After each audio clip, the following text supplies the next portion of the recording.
IKN. Yang saya tentang bukan IKN-nya.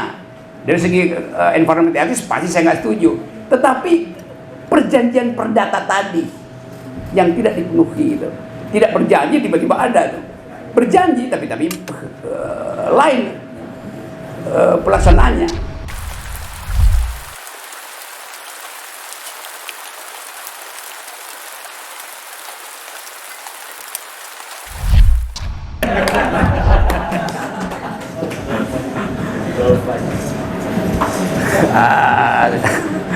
Kamu jurusan apa kuliahnya ya?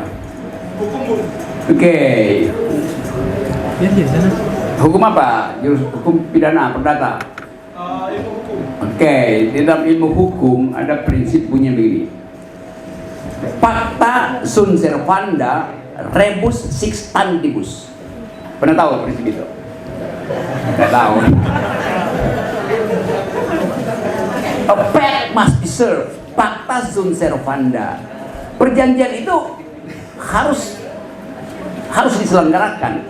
Jadi perjanjian harus diselenggarakan. Tapi seringkali orang lupa di belakangnya itu ada frasa yang saya sebut dalam bahasa Latin tadi, rebus sixtantibus. Rebus itu bahasa Inggrisnya thing, kata sesuatu hal. Misalnya kita bilang res publica, hal-hal menyangkut publik, urusan publik. Rebus sixtantibus. Six artinya masih seperti itu. Standibus artinya Inggris apa standibus ya? Stand still. Jadi kita sebut perjanjian harus dijalankan bila syarat-syaratnya masih seperti itu pada waktu perjanjian dibuat. Itu namanya prinsipnya rebus sixtantibus. Oke. Sekarang ada perjanjian untuk membuat ibu kota. Oke. Nggak ada soal. Itu perjanjian politik antara antara presiden dengan rakyat yang dia janjikan. Pertanyaan kita, apakah di awal kampanye presiden ada janji itu? Nggak ada. Berarti rebus sixtantibusnya tidak ada. Jadi batal demi akal. Itu intinya tuh. Tapi kemudian, karena itu saya mau terangkan, kemudian ide itu tiba-tiba muncul. Lalu ditarik ke belakang. Ada ada Pacta sunt servandanya, yaitu sejak Presiden Soekarno. Presiden Soekarno juga mau pindahin ke Palangkaraya, tapi rebus sixtantibusnya beda. Presiden Soekarno menginginkan ada ibu kota yang dibangun sendiri oleh rakyatnya tuh. Oke. Sekarang Presiden Jokowi bilang, oh iya itu kita bangun sendiri juga. Ya tapi investornya investor asing, arsiteknya arsitek asing segala macam. Oh itu nggak ada soal, karena dunia udah berubah. Mending kita pakai tenaga asing untuk bangun itu. Nggak ada soal juga tuh.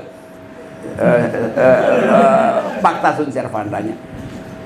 Soeharto juga mau pindahin. SBY mau pindahin ke Jonggol. Tapi batal juga. Kenapa? Bukan karena rebus sixtantibusnya, tapi skala ekonominya waktu itu tidak memungkinkan. Itu perjanjiannya batal karena terlalu berat buat anggaran. Sekarang juga begitu, orang mempersoalkan skala ekonomi kita belum cukup untuk membiayai ibu kota yang 400 triliun, yang kemungkinan besar berubah jadi 600 triliun, lalu jadi 1.200 triliun. Jadi dari segi itu, kalau saya Sri Mulyani teman baik saya, dia pusing dari mana cari uang itu.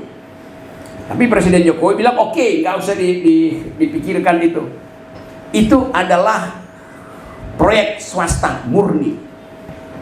Itu namanya Pacta sunt servanda. Sekarang beliau hianati sendiri Pacta sunt servandanya, yaitu pakai APBN. Di situ saya marah itu.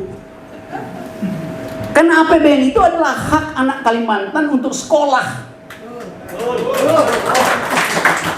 Itu intinya. Saya nggak persoalkan prospeknya, saya persoalkan versi hukumnya. Anda berjanji dulu, oke. Anda tidak pernah berjanji untuk bangun pindahan ibu kota.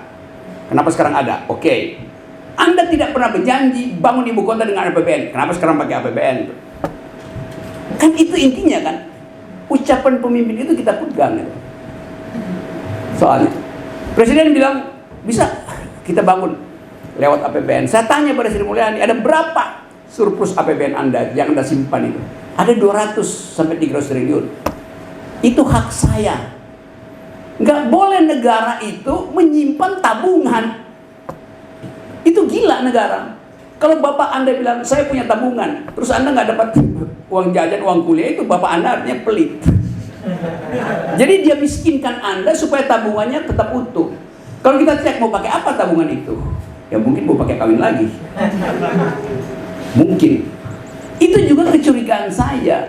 Kenapa negara punya surplus dengan ekspor komoditas, batu bara dari Kalimantan Timur, sawit di Kalimantan Timur diekspor, APBN masuk 200 triliun, tapi nggak balik ke Kalimantan Timur.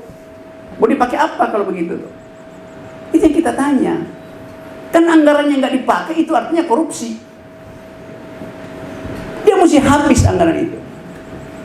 2023 tahun politik. Maka saya menduga dengan keras, dengan analisis akademis, uang itu akan dipakai untuk membeli suara dalam bentuk money politics. Kenapa? Orang yang miskin gak bisa makan, dikasih amplop sedikit, dia pasti hura-hura.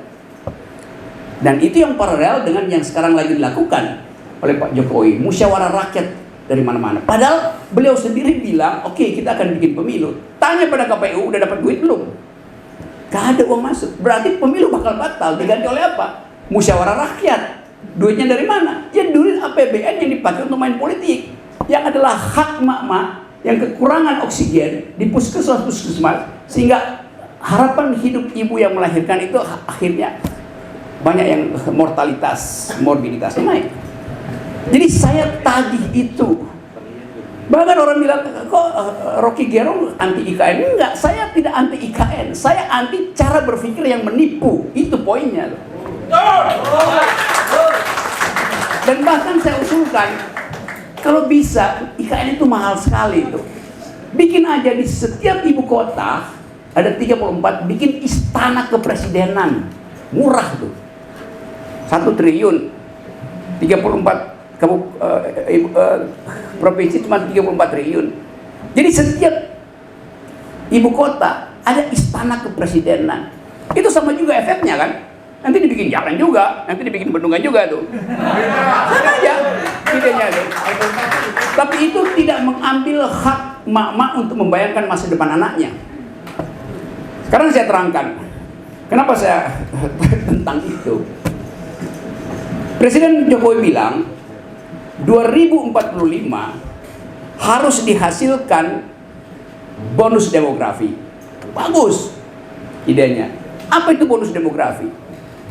Kemampuan intelektual bangsa ini akan melampaui kemampuan intelektual Eropa dan Amerika yang struktur kependudukannya itu harus membiayai orang tua. Itu namanya bonus demografi. Bonus demografi itu bukan antara kita dan negara lain. Itu namanya bonus demografi. Sekarang bayangkan, Indonesia sekarang angka stuntingnya itu udah 2 digit, 11-12%.